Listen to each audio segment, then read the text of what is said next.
Yo, what up, Chris June, boy. Yo, ayun bukas, may music video tayo. Pakita ko sa inyong beda sinap makaganapan doon. So, intro mga tayo, let's go!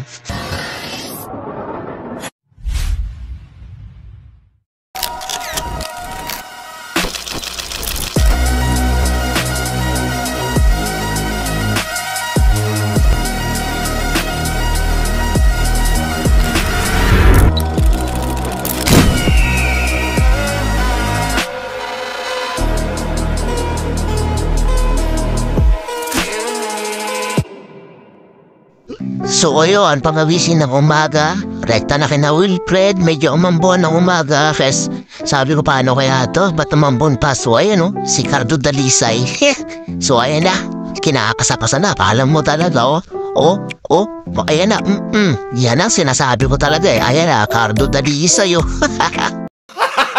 Gago!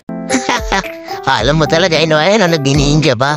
So ayun, sabi ko simulan natin ang maaga para magulpi ko na si Maxi. So ayun yung girlfriend ko na nag-video sa akin.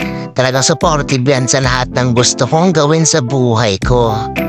Huwag lang yung masama, syempre hindi ka susuportahan yan. Doon na tayo sa mga gusto natin. So ayan, pinapaliwanag ko na dapat dito lalabas si Maxi. Ayan na ako, lalabas na ako maskara. Ayun na siya.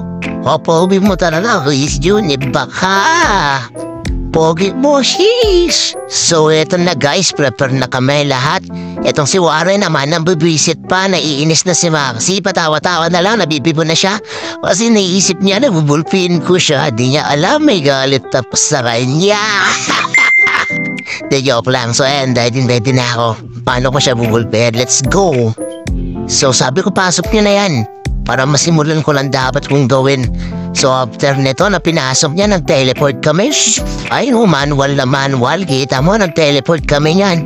Umahanap kami ng spot kung saan magandang location.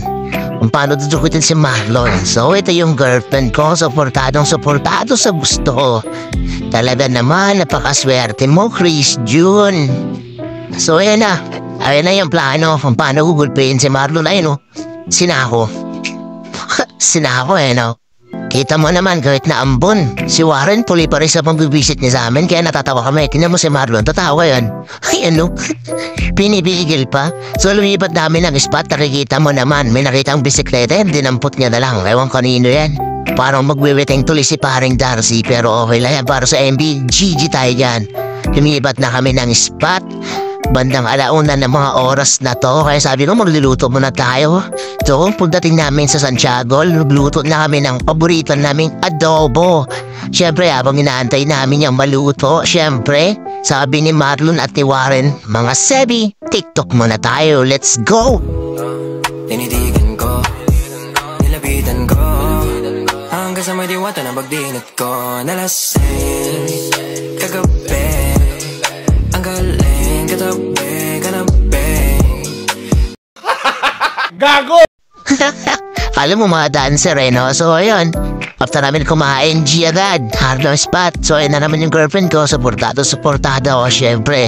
So ayun, pinapractice ko yung line ko, paano ko sasabihin at paano ko ma-deliver na maayos yung buka ng bibig ko. Kaya kahit paano, sana kakayanin, pakita ko sa inyo kung paano nangyari. So let's go!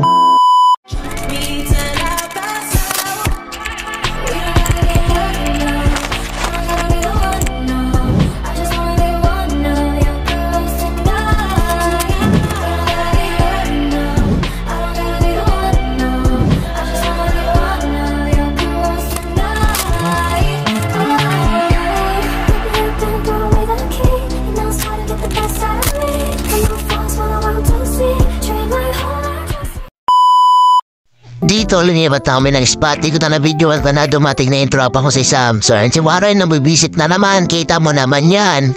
So, ayan si paring Sam from Dasmo pa yan. Let's go. Kitang-kita nyo dito para gugulpin si Marlon Play. Let's go, take one! Aim, 3, 2, 1, action. Ano? Naanting mo ako? So, eto na. Sa napakito na si Marlon pa. Kita mo yung mura niya. Husky. Gado talaga si Marlon. So, ayun na naman. Ito yung videographer. Take 2. Napamura dalawa siya na tuhod. Wala ba? So, dito sa take 3 na talaga ako. Nakailang take talaga kami bago namin na buo. Panoorin niyo po music video, The Caliban by Chris June. Let's go!